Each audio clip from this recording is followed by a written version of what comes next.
Hi students, this is Karimnisa Sayed, Associate Professor in Zoology. Please get back to me by writing uh, to email ID zoology.pcu@gmail.com. Welcome back to session 31, in which we are going to learn the digestive system of Astreus or the sea star as type studies under the zoology paper 2, which includes non-card data part 2. So why do we learn the structure of digestive system of sea star? I'm sure only then you are going to appreciate that the pentamerous structure of Astreus is not only external, it is also internal. As an adaptation to deep seas, usually the sea bottom dwellers have dorsoventrally or oroarborally flattened body, so that thereby it also reflects an adaptation to its environment.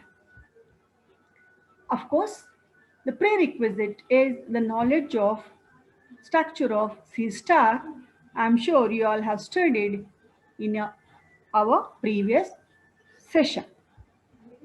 So coming to the structure of digestive system in sea star, as in the case of other animals, the digestive system of Astreus also consists of two important structures. They are alimentary canal and digestive glands. The alimentary canal of starfish is tubular, that means tube-like, straight, but short because of the oroarborally flattened body, but it is described as at the same time complete. Complete means it has mouth on its one end and anus on the other end. And the digestive system or the alimentary canal of the animal is extended vertically, as you see here, along the oral and arboreal axis in the central disc. And coming to the further details of this alimentary canal, the alimentary canal consists of mouth, esophagus, stomach, intestine, and anus. Coming to the structure of mouth, mouth is the anteriormost aperture of the alimentary canal, and as we already studied, it is situated in the center of peristomial membrane on the oral surface. It is provided with sphincter muscle and also radial fibers. Thereby, it is capable of great expansion, as you see here, and also retraction. The mouth leads upwards into the esophagus. Esophagus is a very short, wide vertical tube which connects mouth, which is located on the oral surface, to the stomach, which is located arborally. And here, as you see, the stomach is a broad sac and it fills almost the interior of the disc. And it is typically divided by a horizontal constriction into a voluminous or large oral part called cardiac stomach and a flattened arboreal part called pyloric stomach. The cardiac stomach has a muscular, highly folded wall which is bulged out to form a 5-lobed structure. Each lobe will be located opposite to each arm, and the cardiac stomach is connected to ambulacral ridges of each arm by the ligaments of muscles and also by connective tissue, mesenteries or gastric ligaments, which serve to anchor the cardiac stomach in place. During the feeding, the cardiac stomach can be therefore everted out through the mouth by the contraction of these muscles of the body wall. Thereby, as you see here in the picture, stomach has come out of the mouth.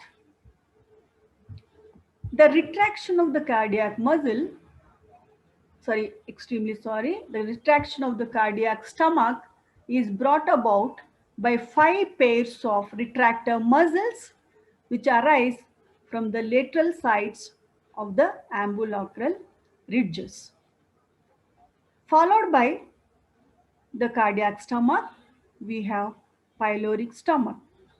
Pyloric stomach is much smaller. It is flat and also pentagonal sac-like structure along with the intestine. It is going to communicate with the intestine. The intestine is a very short, narrow, 5-sided tube that runs straight upwards to open out as anus.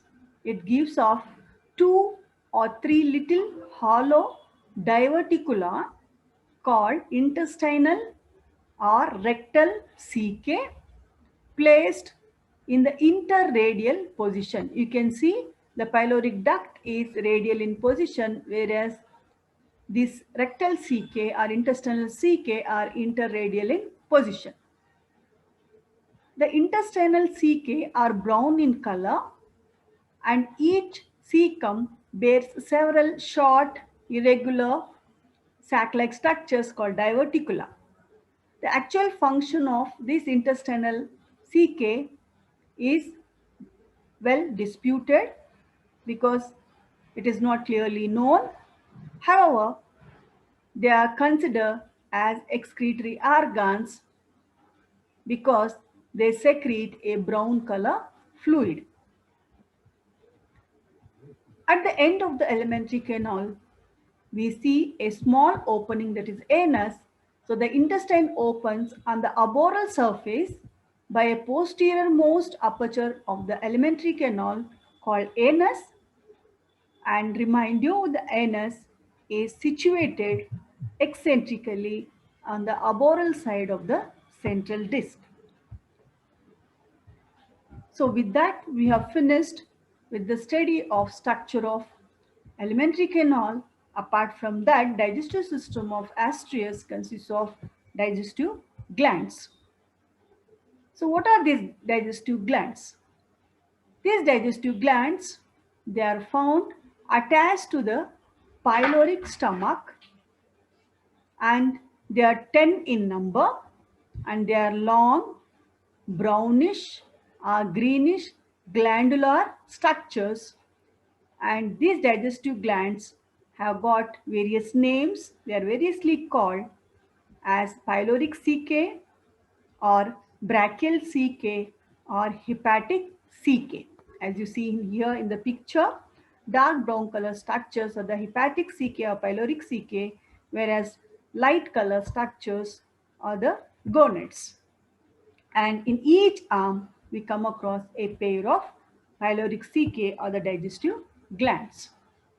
So there are 2 pyloric cecae in each arm, and each of them is suspended from the arboreal wall of the arm by 2 longitudinal mesenteries. That means pyloric cecae are near the arboreal surface, whereas gonads are near the oral surface.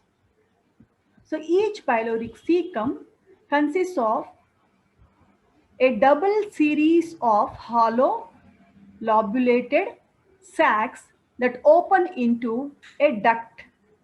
The two ducts forming a pair of cecae of each arm.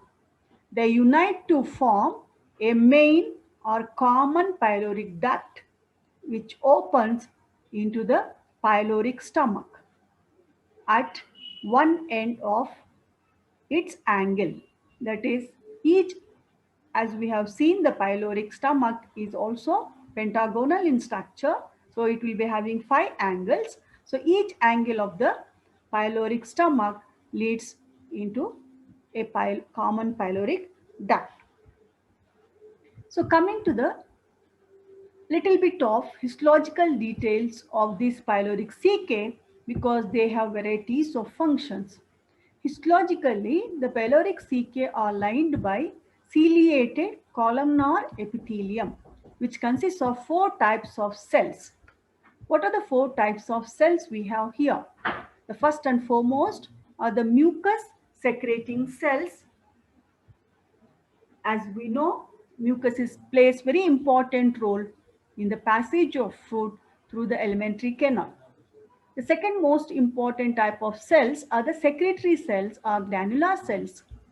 These cells secrete digestive enzymes to convert proteins into peptones, starch into monosaccharides and simple sugars, and also fats into fatty acid and glycerol.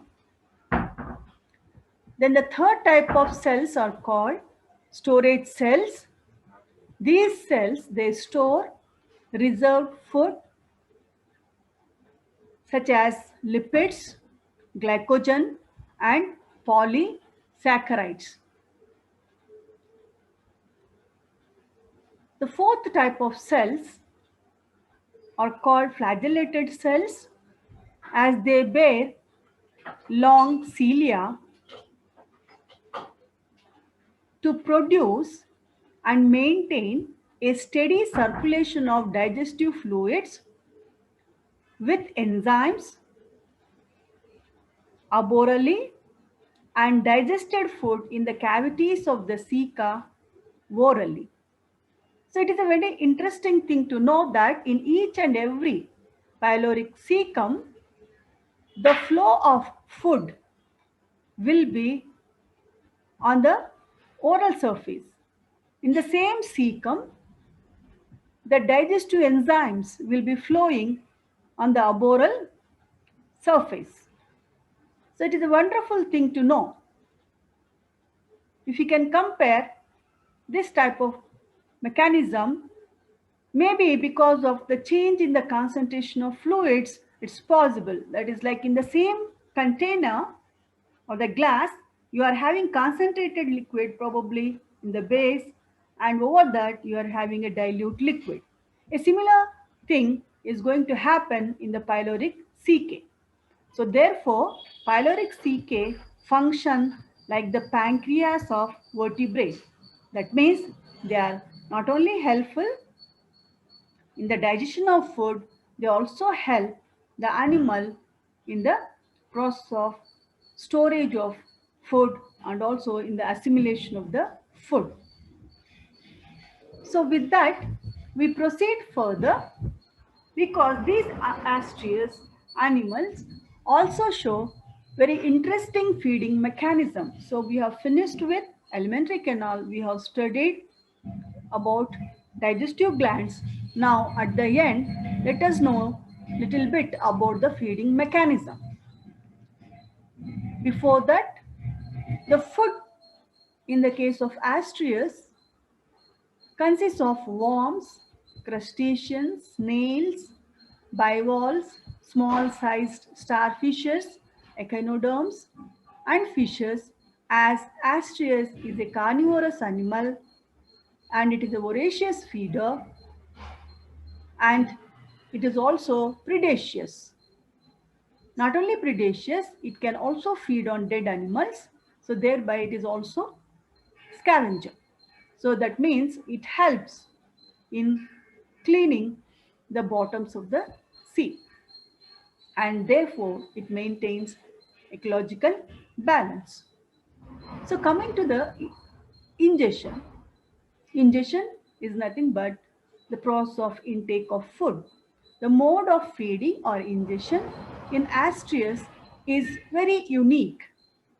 It swallows small-sized animals directly through the mouth. The prey is held by the tube feet and the cardiac stomach is everted out and it is wrapped around the prey. The enzymatic secretions of the pyloric CK are poured out onto the prey, and the digestion of the prey is completed outside the body of the starfish.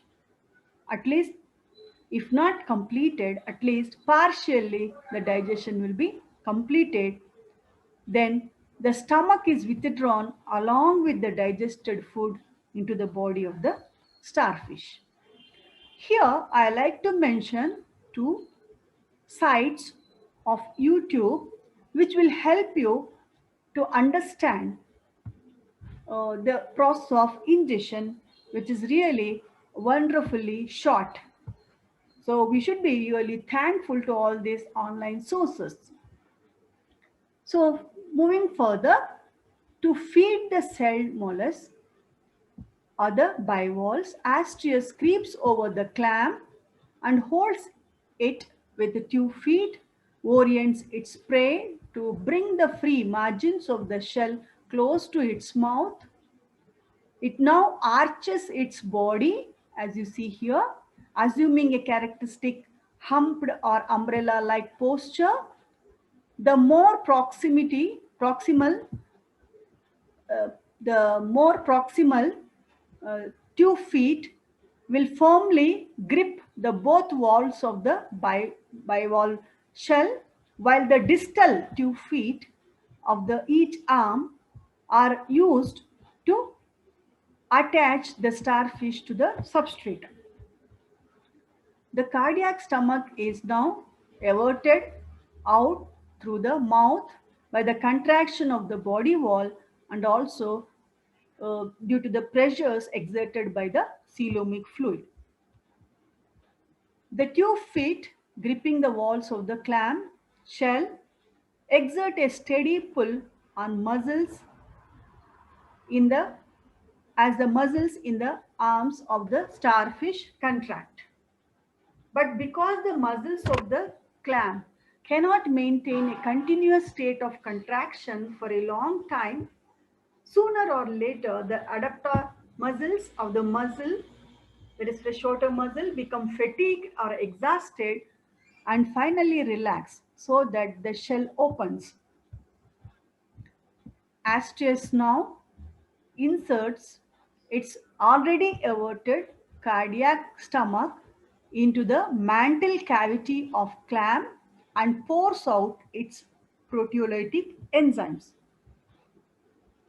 So thereby the enzymes digest the visceral organs of clam. They thus convert the proteins of visceral organs into peptones and amino acids, polysaccharides into simple sugars, and lipids into fatty acid and glycerol. When the digestion is partially completed, the sea star withdraws its stomach along with the digested food by means of its retractor muscles and moves on, leaving behind the shell of the victim. The remaining digestion of the food substances occurs usually in the cardiac stomach. Next comes the assimilation. So the digested food needs to be absorbed into the body of the animal. This process is called assimilation. So the digested food diffuses into the coelomic fluid for distribution in the body and to pyloric CK, where it may be distributed to the arms or stored in the storage cells of pyloric CK. Whereas in the process of digestion, the undigested food is either adjusted out directly from the mouth, or it passes through the intestine and it will be sent out through the anus. So thereby, in this session, we have learned the structure of digestive system in Astreus, and also we have learned the starfishes, they have unique feeding mechanism, and also we have learned little bit about the physiology of digestion of food in sea stars. Definitely, we are thankful to all the references online or offline which have helped us in preparing this session. Thank you.